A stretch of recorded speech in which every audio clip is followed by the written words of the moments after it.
Okay, let's talk about sleep and dementia, or the lack of quality, good quality sleep.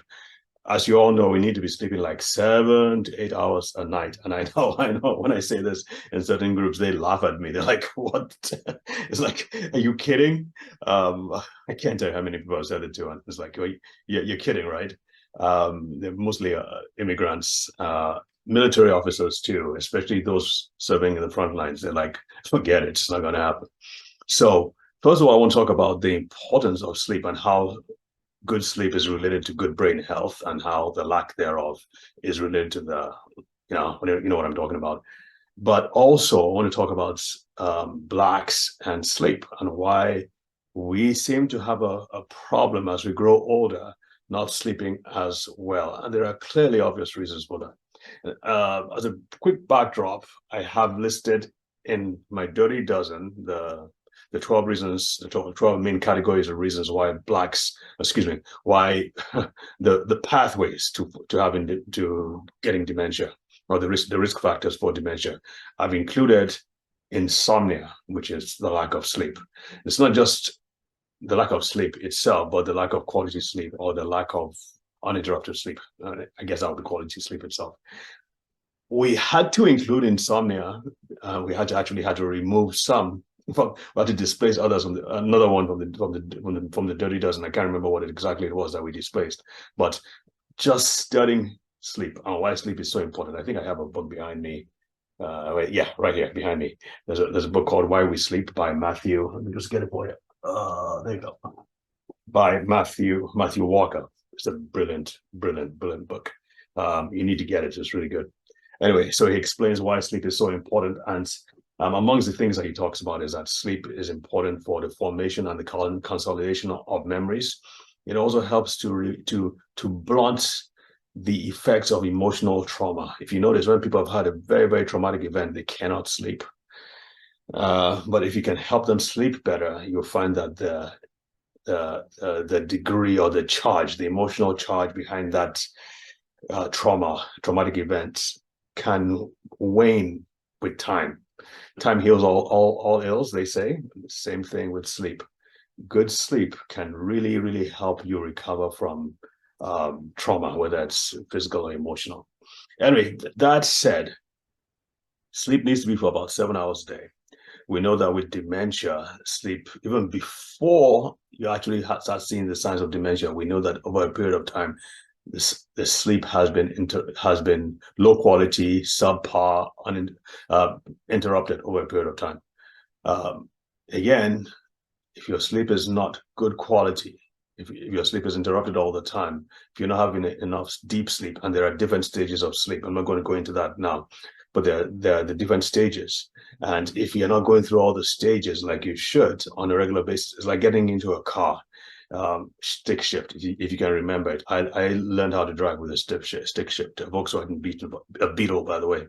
And so you start from gear one, you start from zero, you go to gear one, then you go to gear two, gear three, gear four, then maybe gear five. On the highway, high speed. Then there's a blockade ahead of you. You got to slow down to zero again. So you get back down to zero. And then all of a sudden it eases up. So the process continues. Gear one, gear two, gear three, gear four, and gear five. And so on and so forth. The same thing with sleep. There are about 5 or 6 cycles throughout the night that your body, maybe 4, your brain goes through during the sleep process.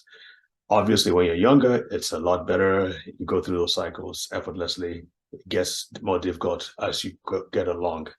Now, what we're finding out is that the shifter, or the gear shifter, the one nutrient that plays a huge role is, drum roll please, vitamin D. So if you're not having enough vitamin D, your brain and your sleep patterns will not be optimal, and you won't go through those shifts like you should. Obviously, there are other nutrients involved, but vitamin D plays a huge part.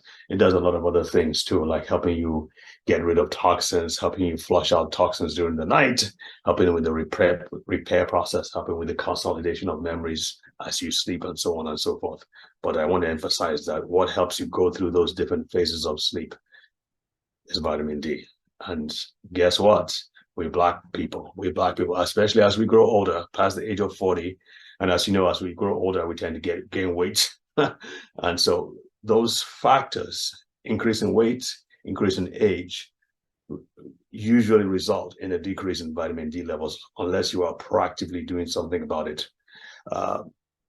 I recommend, especially during the winter time, when we are getting to winter, I recommend for my patients about 10,000 international units. During the summer, if they're going out, 5,000 international units. Speak to your doctor.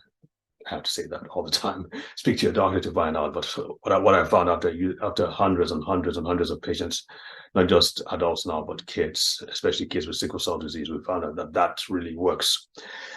So very important that you ensure that you're getting your good night's sleep. I think other than ensuring that your vitamin D levels are okay, I would say get a sleep mask. I think I have one around me here somewhere. So I would say get a sleep mask. I can't tell you how valuable this has been. I take this everywhere with me, and it's really cheap. I get from Amazon, I can get like 50 of this for less than $15. 50 for less than $15. And I mean, it's not good quality, but obviously it does the job. So I just keep it over my eyes. That way it blocks out the lights. People think that if you have light around, that's okay. No. The best time, your brain secretes melatonin at night, and it only secretes it, or it only secretes it in optimal amounts when there's complete and total darkness. So you want to make sure, if you can't achieve that, if your blinds aren't thick enough, if there's light coming in from wherever, you get your sleep mask on and you sleep through during the night. I can tell from when I wake up whether I've had a good night's rest or not. And I know that when I forget to put my sleep mask on, I know that the quality of my sleep has suffered during the night. This is such there's so much ROI on this that it's just ridiculous for anybody not to have this, especially Black people. So make sure you're taking vitamin D. Check with your doctor. Another thing I want to say really quickly is that there's a neurologist called Stasha Gominik, who's really been very, very, very vocal about vitamin D and sleep. And most of her patients are white girls, young ladies, not most of her patients. But even amongst them, she's seen severe levels of vitamin D deficiency. So what she does is that she obviously she tests their vitamin D levels. And then she has found out that it's only when it's above 60 nanograms per mil that she sees improvement in their sleep. Now, remember, the range is 30 to 100.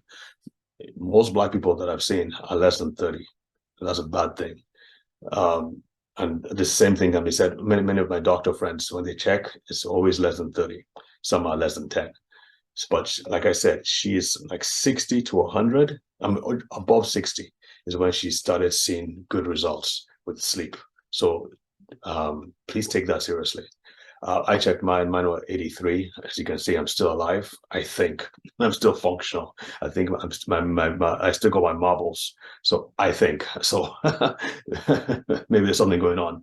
But when I heard those numbers, and again, people like Dr. Dale Bredesen and other top people in the field, they say they should be closer to 100 for optimal brain health. So with that said, I'm going to shut this down now. Remember to follow us on our social media platforms, to subscribe, ring the bell, like this page, share this page, do all that YouTube stuff. All right. See you in the next video. Bye.